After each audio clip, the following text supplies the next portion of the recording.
Tudo que há de bom em mim provém de Deus. Tudo que há de bom em mim. Gostaria que nesse momento você abrisse sua Bíblia novamente no livro de Provérbios.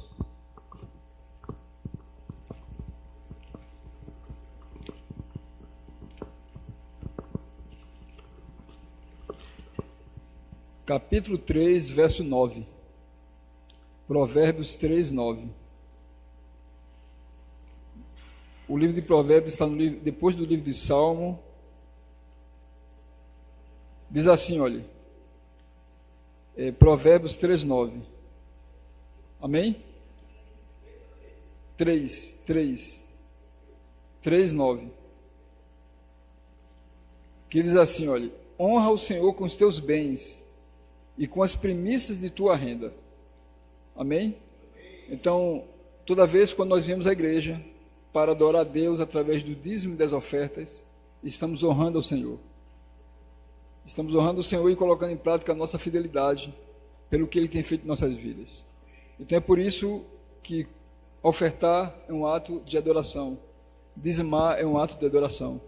Eu fico feliz quando eu venho à igreja e Deus nos dá esse desejo, né, de ofertar ao Senhor, para que através desse recurso possamos ter a certeza que irá levar almas para Jesus. O verdadeiro significado dos dízimos e das ofertas é tão somente pregar o Evangelho ao mundo. Eu tenho certeza que quando nós dizimamos e ofertamos, o Evangelho está sendo pregado e almas serão salvas em nome de Jesus. Amém? Então, por esse motivo, nós queremos orar novamente, né, para agradecer a Deus por esses momentos de adoração através dos dízimos e das ofertas, que Ele o abençoe e que se multiplique, seja uma bênção para onde essa oferta for, para a sua honra e para a sua glória. Amém? Oremos mais uma vez. Amado Pai que está nos céus, nesse momento estamos felizes porque participamos do momento de adoração através dos dízimos e das ofertas. Que o Senhor continue abençoando cada dizimista, cada ofertante, que conforme a tua promessa no livro de Malaquias, a janela do céu se abra e seja derramada bênçãos sem medidas sobre cada um dos teus filhos. Que esse recurso, ó Deus, que nós entregamos a ti nesta noite, seja uma bênção na vida daquelas pessoas que serão pregado o Evangelho. Nesse momento, derrama a tua bênção sobre cada um de nós, em nome de Jesus. Amém, Senhor.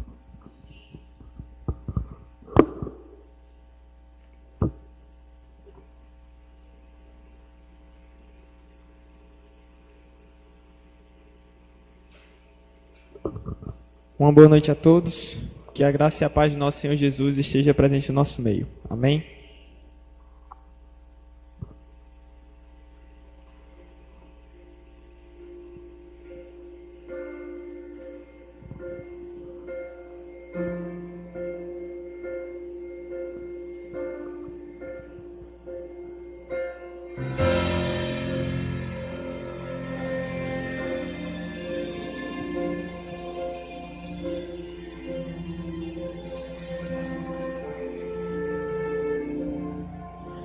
Não entendo o porquê de tamanha humilhação, porque põe em seus ombros essa cruz. Não vê que ele foi ferido, ao açoite o levaram. Não vê que este homem nada fez para merecer o peso dessa cruz.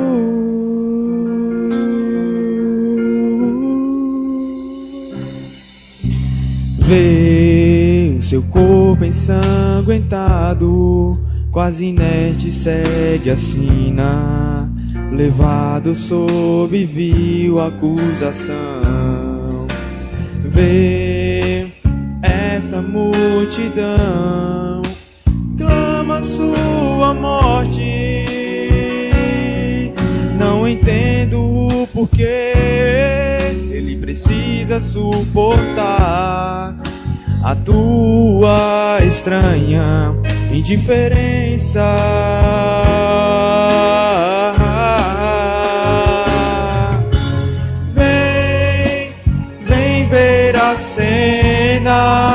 a cor do Calvário. Vem ver a dor que o teu Cristo suportou, sem nada te pedir, ele se entregou.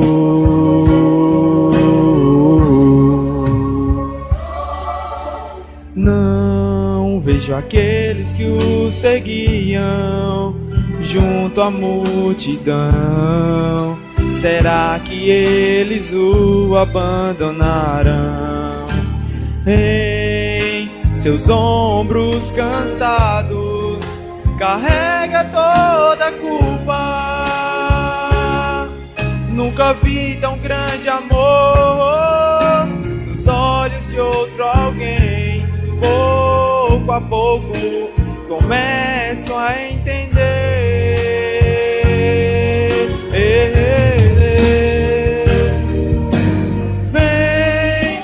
Vem ver a cena, a cor do Calvário.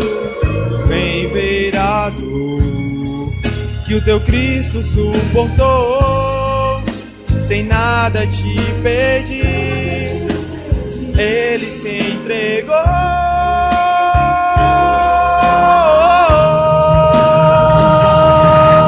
Chegando ao monte do Calvário, contemplei a cena, jamais eu irei esquecer. Vi meu Cristo abrir os braços, ser jogado no madeiro, se dando pra morrer. Agora posso ver a minha culpa, posso ver que foi o meu pecado, a cruz que ele carregou, em seus ombros coloquei. Fui eu quem o feri, fui eu quem o preguei e o abandonei. Vem ver a cena, a cor do Calvário. Vem ver a dor que o meu Cristo suportou, sem nada me pedir, ele se entregou.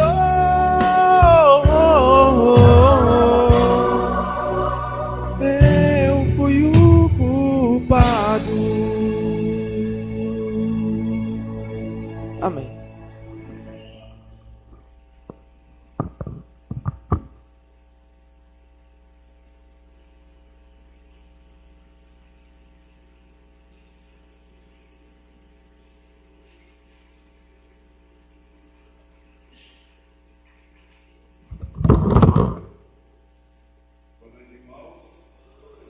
Deus possa se fazer presente.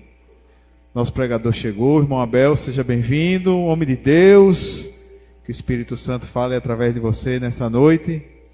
Mas eu queria lembrar os irmãos que no próximo sábado tem culto, não é isso? Então eu tenho observado que realmente as pessoas têm tido dificuldade de chegar no horário da escola sabatina, mas vamos fazer um esforço para que realmente a gente possa chegar antes um pouquinho das 9 horas, às 15 para as 9, tá certo? Essa semana eu tive a oportunidade de... estava viajando e eu visitei uns monumentos históricos lá em Minas Gerais e eu visitei o Museu da Inconfidência, lá em Ouro Preto, né? E lá me chamou a atenção uma figura. Vocês sabem o que é Santo do Paoco? Quem sabe o que é Santo do Paoco? Significa o quê? Falso santo? Não, é pior do que isso. Santo do Paoco, não sei se vocês sabem, mas na época do governo, do reinado, do império, do reinado do domínio de Portugal sobre a nação brasileira, o que é que acontecia? o povo era obrigado a devolver 20% de tudo que ele, de joias, de pedra preciosa, de ouro, de tudo que ele coletasse, ele tinha que a obrigação de devolver 20% para o governo, para a coroa portuguesa. E as pessoas davam o seu jeitinho de fugir daquilo ali. Sabe o que eles faziam? Eles mandavam imagens. As imagens eram cortadas na parte de trás. Tinha um fundo falso, onde eles colocavam pedras preciosas e pepitas de ouro ali, para que pudesse ser contrabandeado para Portugal sem pagar imposto. Aí eles diziam que a imagem, quando ela chegava leve, e quando ela voltava pesada por conta dos pecados das pessoas. Então isso me chama a atenção, e além da expressão que ficou até hoje, da importância de nós mantermos a nossa fé realmente genuína em Jesus, mantermos realmente o compromisso para que a nossa fé, veja bem, a gente não precisa enganar ninguém, a gente precisa simplesmente agir em conformidade com a vontade de Deus, em conformidade com o que diz a sua santa palavra, somente isso. Não precisamos agir. Imagina um padre contrabandeando ouro, era o que se verificava naquela época, né? Que Deus nos abençoe para que a nossa fé seja realmente genuína e sejamos pessoas transformadas. O irmão Abel, será que ele já está pronto? Foi orar, né? Vamos orar por esse homem de Deus, que com certeza ele veio de bem distante, viu? Da linha do tiro para chegar aqui. Então, ele com certeza ele tem uma mensagem importante para nós. Deus possa realmente abençoá-lo.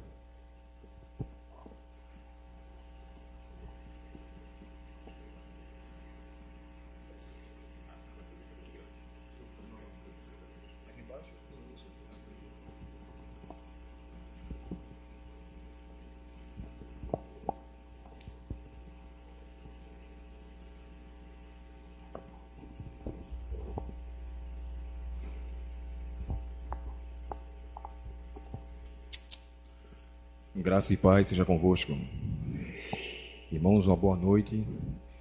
É uma satisfação estar aqui na igreja mais uma vez e estender aqui nosso pedido de perdão para com todos que estavam à espera e com certeza os deixei numa situação difícil.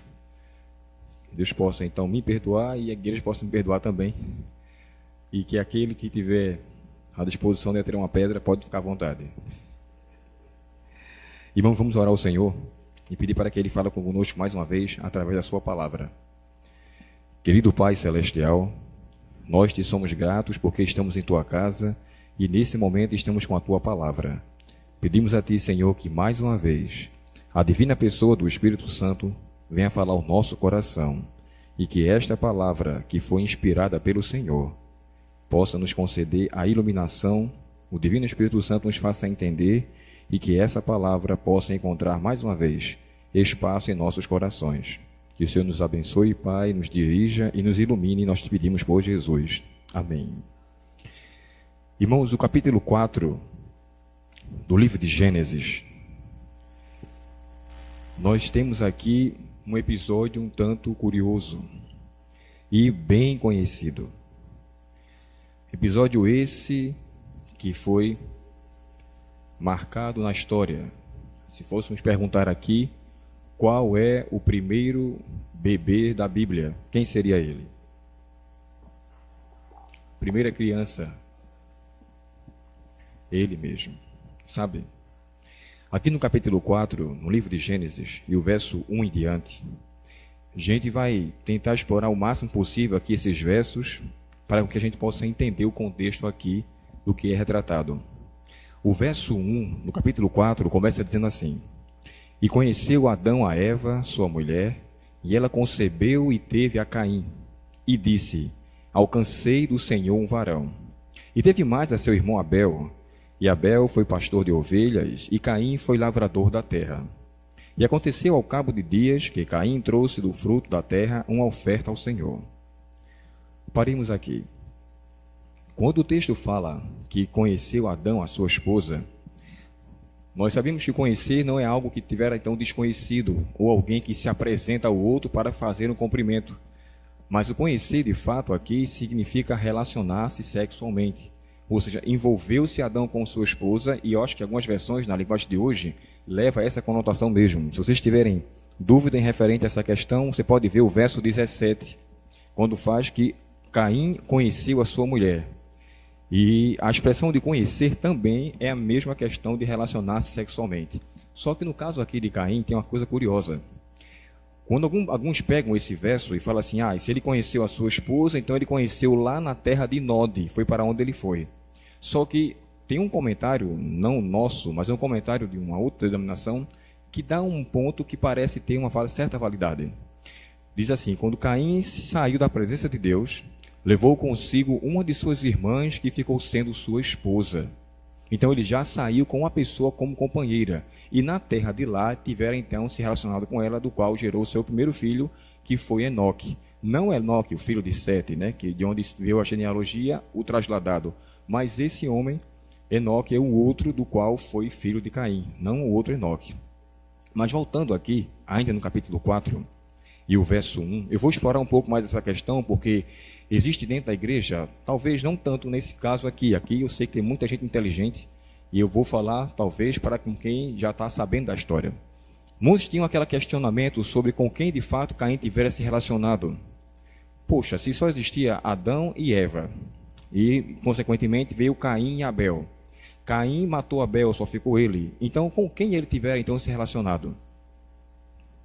Se você for ver, aqui mesmo no capítulo 4, no livro de Gênesis, o verso 25, o texto diz assim, e tornou Adão a conhecer sua mulher, a expressão conhecer nós já o explicamos, ela teve um filho e chamou seu nome Sete, porque disse ela, Deus me deu outra semente em lugar de Abel, porquanto Caim o matou. O nome de Sete foi dado por a própria Eva. E é interessante porque a expressão Sete quer dizer compensação.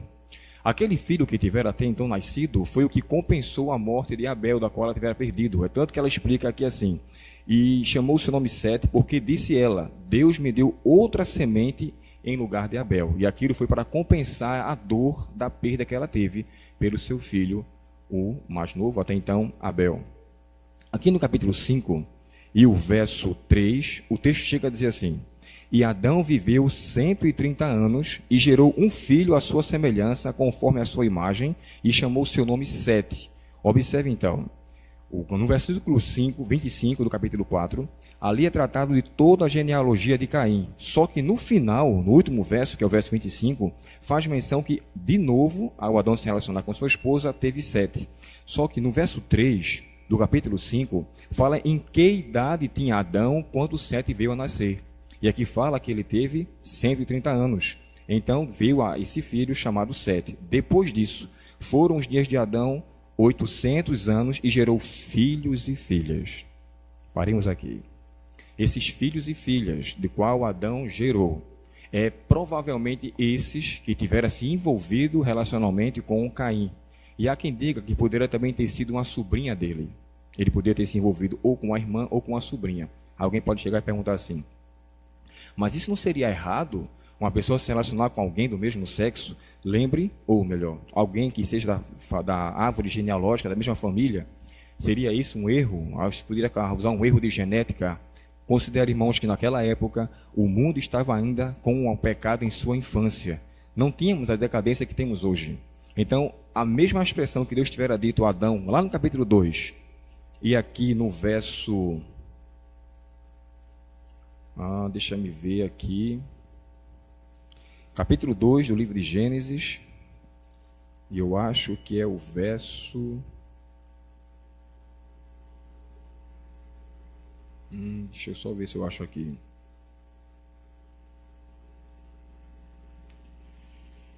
É o texto que ele chega a dizer que ele fosse fecundo e enchesse a terra. Deixa eu ver aqui, eu acho que é o verso 25. 2:28. 28 de qual verso? De qual capítulo? Tá. Pronto. Isso, obrigado, irmãos. Pronto, esse é o texto. E Deus abençoou e disse: frutificai, multiplicai-vos e enchei a terra, e sujeitai-va e dominai sobre os peixes do mar, enfim. Essa sanção veio da parte de Deus, ou seja, essa autoria veio dele. Então, no mundo sem pecado, de fato, o povo deveria encher a terra através da sua própria apropriação. Quando o mundo estava em sua infância ainda, o pecado estava em sua infância, isso não deixou de ter validade. É tanto que você encontra que os pais de Moisés, a mãe de Moisés, ela era tia de Arão. Ou seja, os pais de Moisés, eles eram familiares entre si. Abraão casou-se com a sua meia-irmã, Sara. Era filha do seu pai, mas não filha de sua mãe. Só em Levítico, capítulo 18, é que você encontra ali, do verso 16 até o verso 6 até o verso 19, você encontra a classe que não se deveria relacionar-se com pessoa da mesma parentela. Mas aqui em especial, e eu só falei isso para poder explicar para vocês com quem provavelmente Caim tivera se relacionado, é para mostrar que provavelmente tivera sido ou com a sua irmã ou com a sua sobrinha. Passando então esse momento, continuando aqui o texto, quando Eva teve a Caim como filho. O termo Caim vem do original hebraico, significa aquisição ou adquirido. Ela pegou aquele filho em seus braços e acreditou que ele seria aquele que esmagaria a cabeça da serpente. Lembre-se que Deus tivera dito: a tua semente esmagará a semente da serpente, e ela seria que iria trazer de fato de volta todo o povo que tivera perdido o Éden até então. Eva tinha essa esperança. Por essa questão ela colocou o nome dele Caim, que queria dizer adquirido.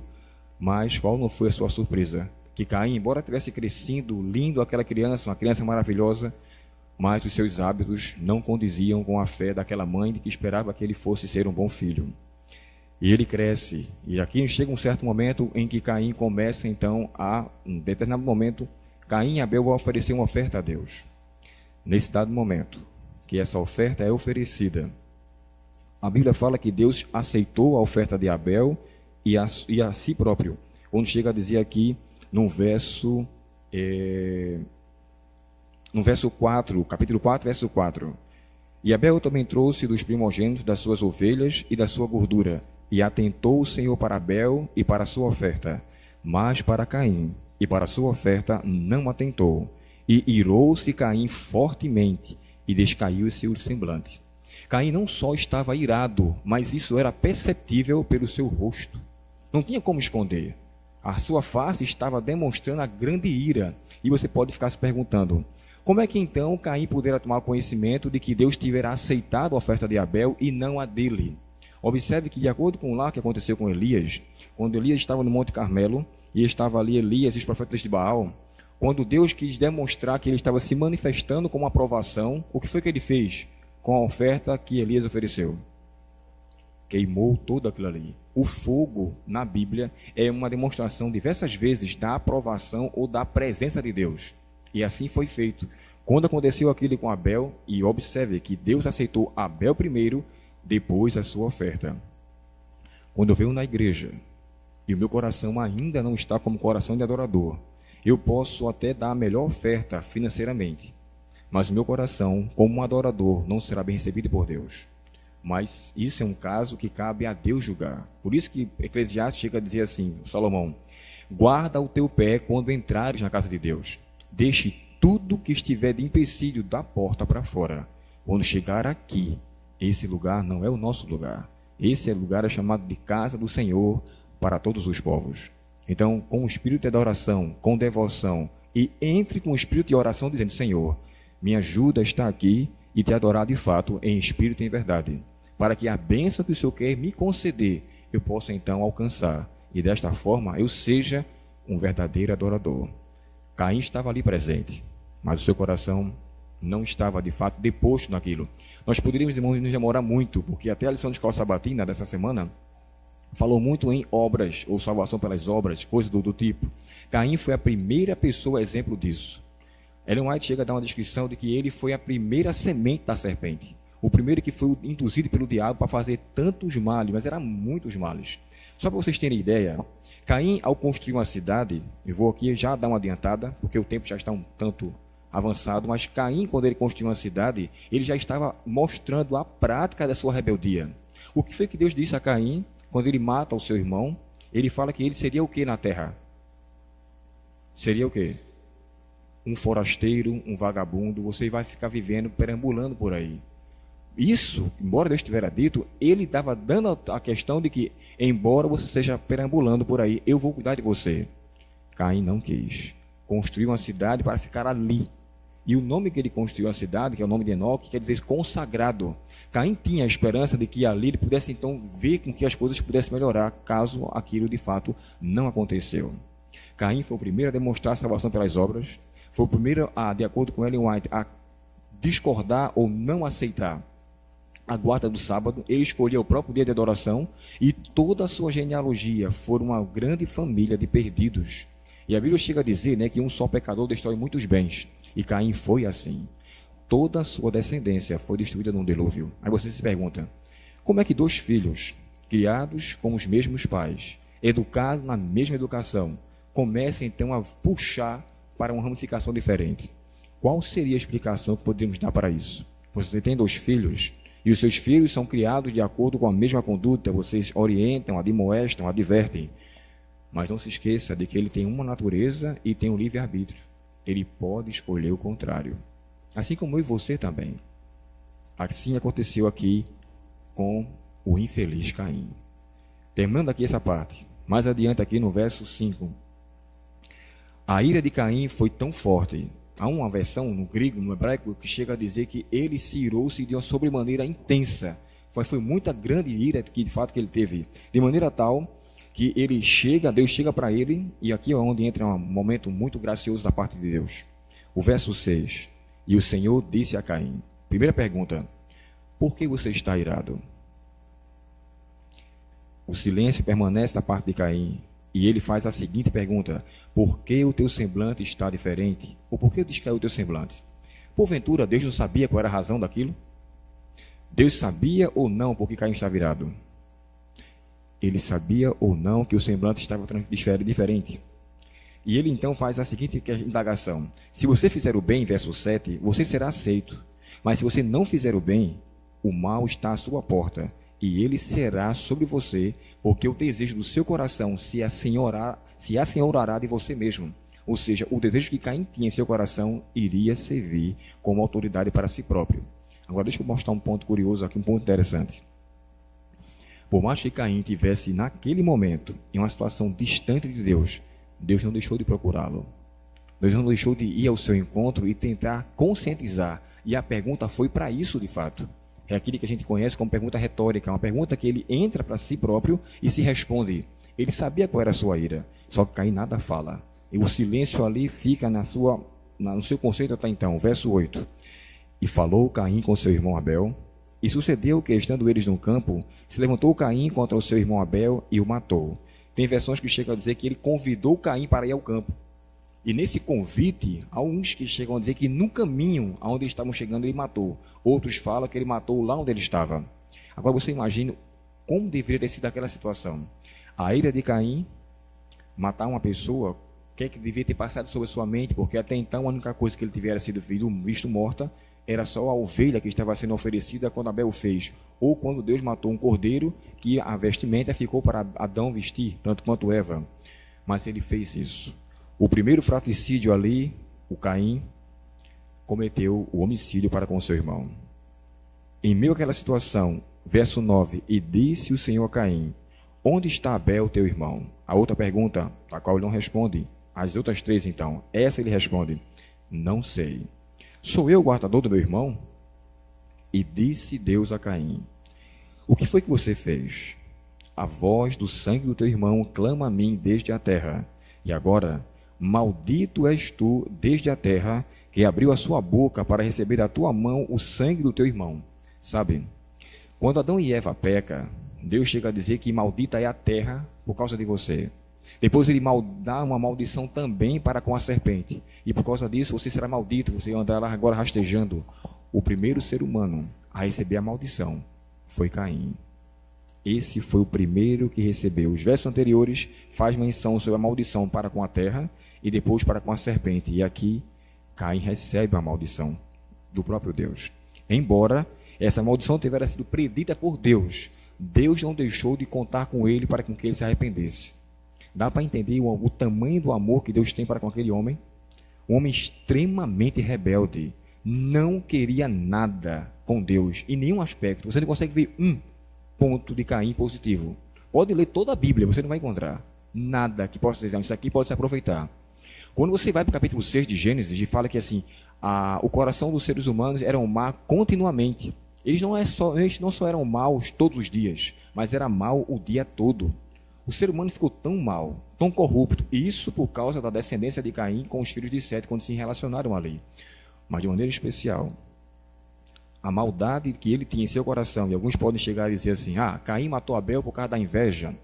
Ele matou Abel porque ele viu que não foi aceito. Irmãos, não é razão essa para dizer que Caim matou Abel. No capítulo 3 do livro de 2 João, eu acho que é 2 e 1 João, diz a razão por que Caim matou Abel. Abra sua Bíblia lá. 1 João, eu acho que é 1 João, capítulo 3 e o verso 12. Ao achar em sua Bíblia, você mesmo pode ler. 1 João, capítulo 3 e o verso 12. Razão essa que Caim matou o seu irmão. O que é que diz lá?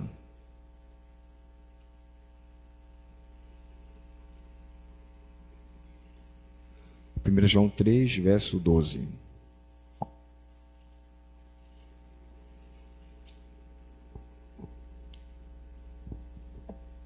Qual foi a razão que ele matou o seu irmão?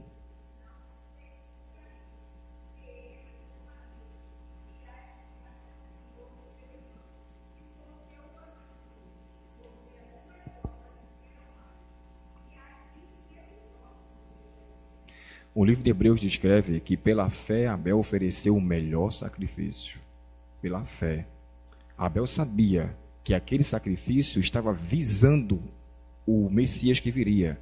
E aquilo era um reconhecimento de humildade. Embora Caim tivesse oferecido um dos seus melhores frutos, ainda assim não era o que Deus queria. Então, coloque no seu coração a primeira mensagem aqui. O seu melhor para Deus não é o que Deus quer de você. O que Deus quer, Ele já deixou descrito. Não, mas eu acho que se eu fizer assim, Deus vai aceitar. Irmão, não vai. O que a gente deve se fazer, como diz lá em Romanos, aprender a ter nosso culto de forma racional. O que Deus pede, sabemos o que é que Ele pede. Então, não vamos querer enfeitar. Eva fez isso.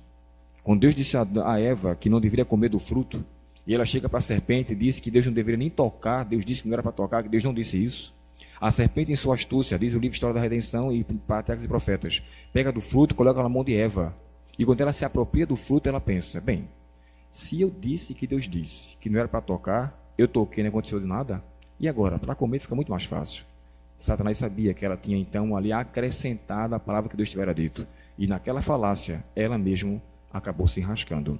E aqui, de maneira especial, embora Caim quisesse estar com boa intenção, ele não quis fazer aquilo que Deus de fato quisera que fosse feito. E meio nesse momento, as obras de Caim, todas, foi que repercutiu o assassinato para com o seu irmão. Então, não atribua somente a uma ação, mas existiam várias obras de Caim, das quais ele chegou a cometer aquele fratricídio ali. Ainda continuando, e indo para a parte do verso 12, quando lavrares a terra, não te dará mais a sua força. Você será um fugitivo e errante na terra. E então disse Caim ao Senhor, é maior a minha maldade que a possa ser perdoada. Lembre que eu falei para vocês do verso 12, que Deus disse que Caim seria uma pessoa que iria viver como um vagabundo, como um forasteiro, como um nômade, de um canto aqui e um canto lá, coisa que Caim depois não aceitou. Verso 14. No verso 13, Caim mesmo se sentencia aqui. Maior é a minha maldade que não possa ser perdoada. Eis que hoje me lanças da face da terra, e da tua face me esconderei, e serei fugitivo e errante na terra, e será que todo aquele que me achar certamente me matará. Aqui é mais uma evidência que você tem, que Caim não estava sozinho. Já existiam outros habitantes, considerando que todos os habitantes de qual a Bíblia menciona, todos eram descendentes de Adão e Eva. Todos. A Bíblia não foi escrita, irmãos, em ordem cronológica. Não espere você o verso 3, o capítulo 3, ser uma continuação do capítulo 2, porque não é assim. Alguma coisa do capítulo 4 é antes do capítulo 2, e assim vai. É tanto que quando Eva, depois do pecado, as palavras que Adão atribui a Eva essa agora é varoa, porque do varão foi tomado, quando ela saiu dele. Depois do pecado, ele chega a dizer que essa será Eva o seu nome. A palavra Eva quer dizer vida. E em seguida, o próprio texto bíblico fala, e o nome dela foi Eva, porque ela se tornou a mãe de quê? De todos os seres viventes. Então, essa atribuição de todos os seres viventes também é uma evidência de que o nome dela, ao ser mudado, ela seria com significação de vida e que traria vida a toda a raça humana. Ela foi a originadora de tudo. Não se tem filhos ou pessoas em qualquer outro lugar. E quando Caim teme aqui a sua vida, ele chega a dizer, aquele que me encontrar, certamente me matará. Esse era o medo. E quando Deus sentencia, no verso seguinte, diz assim, verso 15, o Senhor, porém, disse-lhe, porquanto qualquer que matar a Caim 7 vezes será vingado, ou será castigado. E pôs o Senhor um sinal em Caim, para que ninguém o ferisse quando o caso viesse a achá-lo. E saiu Caim de diante da face do Senhor, e habitou na terra de Nod, da banda do oriente do Éden. Interessante que a expressão Nod quer dizer errante. O termo Nod era de fato o lugar onde, na condição que Caim se encontrava. Só que aqui, no verso 15, Deus começa a dizer o seguinte, Caim se sentencia. Ele chega a dizer assim, aquele que me encontrar vai me matar. E já ficava com aquela convicção de que ele estava vendo agora assombrado. Quem pudesse vê-lo, iria então matá-lo, decorrente daquela situação. Mas aí, pela misericórdia de Deus, ele chega para Caim e diz assim, olha, aquele que matar Caim será vingado 7 vezes. O termo 7 vezes quer dizer o castigo máximo. Seria o máximo de castigo que Deus iria impor para aquele que matasse Caim. Logo você entende o seguinte, a misericórdia de Deus estava sobre aquele ímpio homem. Mesmo diante de toda aquela situação, Deus ainda não deixou de contar com ele para com que ele fosse salvo. E a expressão que diz aqui, e colocou o Senhor Deus um sinal em Caim. Eu vou falar um pouco sobre isso daqui a pouco. Verso 16. Quando fala que ele saiu diante da face do Senhor, essa expressão, irmãos, é a mesma expressão de Jonas. Deus chega para Jonas e fala assim, olha, ele vai para Nínive. Ele vai para Jope e pega um barco para ir para Tarsis. Essa expressão é tão curiosa que o texto chega a dizer assim, e foi Jonas adiante do Senhor. Ou seja, andou em sentido contrário. Deus disse para ele ir para um canto e ele foi para outro. Ele fugiu. E de fato, o nome Jonas, que quer dizer pomba, ou aquele que foge. Ele fugiu de fato da presença de Deus. Caim aqui, aconteceu a mesma coisa. Agora, o ponto que eu queria fechar com vocês é o seguinte. Caim se sentenciou ao que ele achava que iria acontecer com ele. A Bíblia fala que Deus colocou nele um sinal. Não adianta você querer saber qual seria o sinal que Deus colocou em Caim. Você pode buscar qualquer comentário bíblico do mundo, você não vai achar. Não vai encontrar. O que você vai poder encontrar é o significado daquele sinal. Qual foi a razão que Deus colocou aquele sinal em Caim? Qual faria a significação? Qual a importância que Deus colocou aquele sinal em Caim? Lembre-se que era um sinal de proteção. E pôs o Senhor Deus o sinal em Caim para que ninguém, quando o visse, não o matasse. Era um sinal visível? Provavelmente. Era um sinal que demonstrasse algo? Sim. Mas era um sinal de proteção. Era um sinal de momento de graça que Deus deu para ele, para com que ele, naquele momento, ele se arrependesse. Nesse contexto, eu gostaria muito que esse sinal fosse real na minha vida, assim como você o deseja. É um sinal de graça e de misericórdia.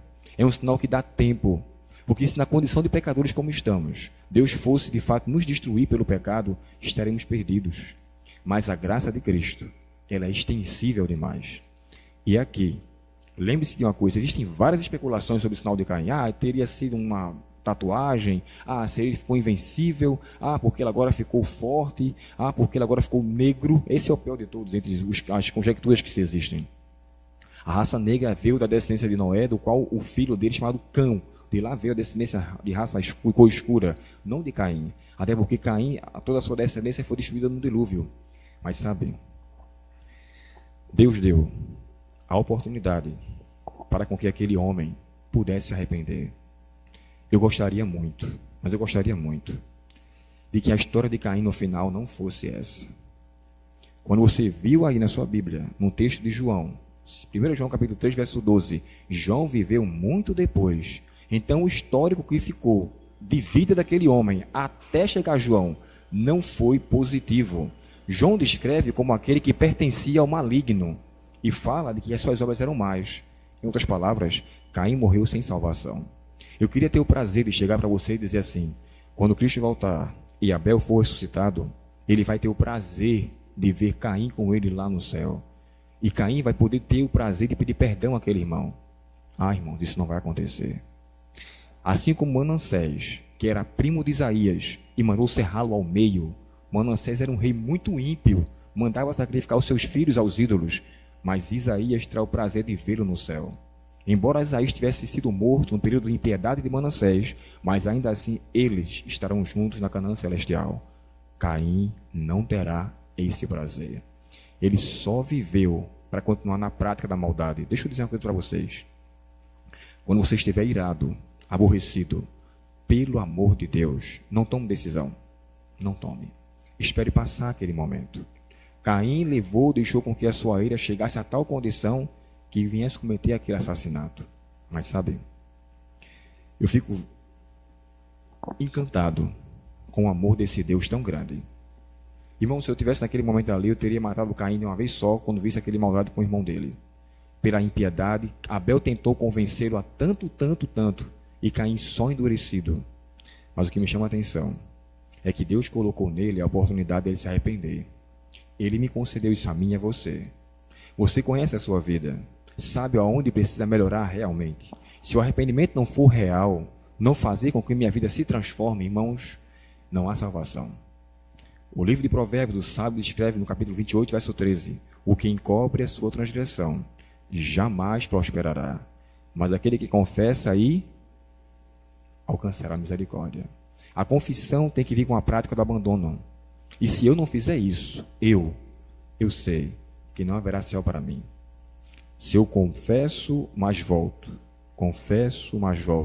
eu já não sou mais um pecador, mas agora eu sou um pecadeiro. Eu faço do pecado um estilo de vida, como diz o Leandro Quadros. E Caim foi assim. Mas Deus não deixou de dar a ele a oportunidade de graça. Deus fez tudo para salvar aquele homem tão mau. Nós não sabemos como Caim morreu, aonde ele morreu, com quem ele se encontrava quando veio a sua morte. A Bíblia silencia aqui. Mas a sua vida de impiedade ficou registrada. E você não encontra nenhum ato positivo. Mas ainda assim, Deus concedeu a ele uma graça misericordiosa para que fosse perceptível aos outros. Sabe, nós temos o nome de Cristo em nossa vida. Uma vez que a gente o aceita, a gente leva o título de cristãos. Se esse título não for levado em consideração na vida, não adianta ter somente o nome. Caim era filho de Deus, mas sua filiação por nome não levou a coisa alguma. Abel, o primeiro mártir da história humana, foi considerado como um justo. E o livro de Hebreus descreve isso. Abel, o justo, aquele que de fato viveu pela fé, unicamente. Porque o livro de Hebreus, no capítulo 11, dá essa descrição. Se eu e você olharmos para nós mesmos e ver as nossas dificuldades, aquilo que só nós conhecemos, que ninguém conhece aqui na igreja, e não suplicar a Deus a sua graça e sua misericórdia, nós nunca encontraremos perdão e absolvição da parte de Deus. Então saia daqui hoje com essa mensagem, que a graça que Deus estendeu a Caim, que embora ele não a considerou, eu possa considerar no meu coração. Que o tempo que Deus me deu seja suficientemente utilizado para com que eu me volte para Ele, aceite a sua graça e viva dizendo: não vivo mais eu, mas Cristo vive em mim. Que Deus, portanto, nos faça valer e que as bênçãos celestiais dos céus, com a presença do Espírito Santo, nos leve atuante desde agora e para sempre. Em nome de Jesus. Amém.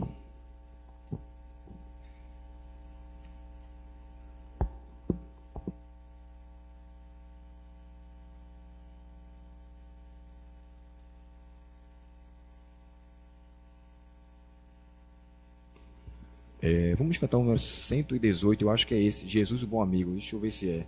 Veja, irmã, se é, por favor.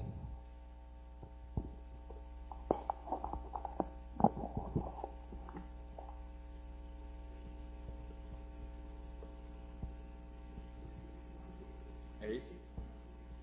Pronto, irmão, vamos cantar isso. Eu acho que a igreja deve conhecer. Jesus, o bom amigo.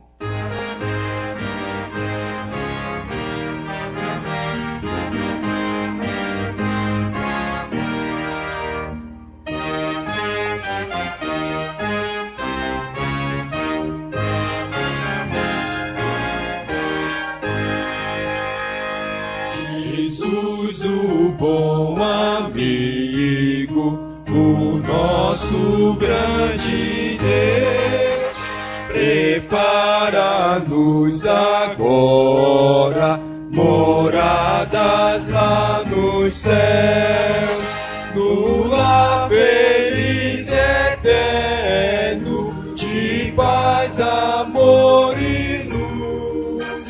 Morar também iremos com nosso bom Jesus.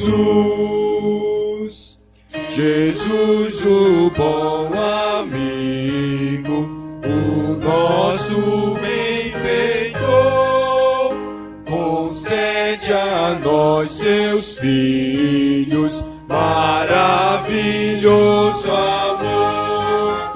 No lar feliz eterno, de paz, amor e luz, morar também iremos com nosso bom Jesus.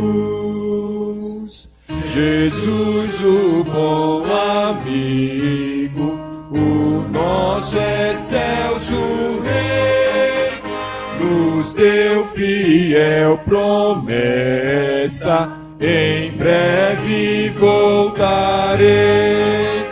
No lar feliz eterno, de paz, amor e luz, morar também iremos com nosso bom Jesus. Oremos ao Senhor. Obrigado, querido Pai, pela esperança que o Senhor nos concede de que em breve iremos morar com o nosso maravilhoso e bom Jesus. Mas enquanto esse momento não chega, Senhor, nos ajuda a vivermos aqui com a Tua companhia. Nos ajuda a vivermos aqui com a Tua presença, de maneira tal que possamos fazer valer as letras do hino: não andamos só, porque Jesus ao nosso lado nós temos. E desta feita, Senhor, nós possamos viver de fato unicamente para a honra e glória do Teu nome. Querido Deus, o Senhor conhece, ó Deus, a nossa vida, a nossa deficiência. Por favor, Pai, nos ajuda a vivermos pela Tua misericórdia na graça que nos foi concedida, e que o tempo de vida que o Senhor nos emprestou possa ser bem utilizado, pois o tempo é Teu. E nisso nós suplicamos, nos ajuda a sermos bons mordomos, saber administrar bem o nosso tempo, para que desta forma, cada dia possamos estar mais perto do Senhor. Dessa maneira, Senhor, podemos dizer que Jesus é o nosso amigo. Infelizmente, Pai, nós não teremos o prazer de ver o Caim na cidade celestial. Infelizmente, ele escolheu viver de acordo como ele quis viver. Mas se nesta igreja, a começar pelo pregador, tiver alguém que de fato quer viver como quer viver, por favor, Senhor, nos ajuda a voltar nossa vida para viver a Tua vida.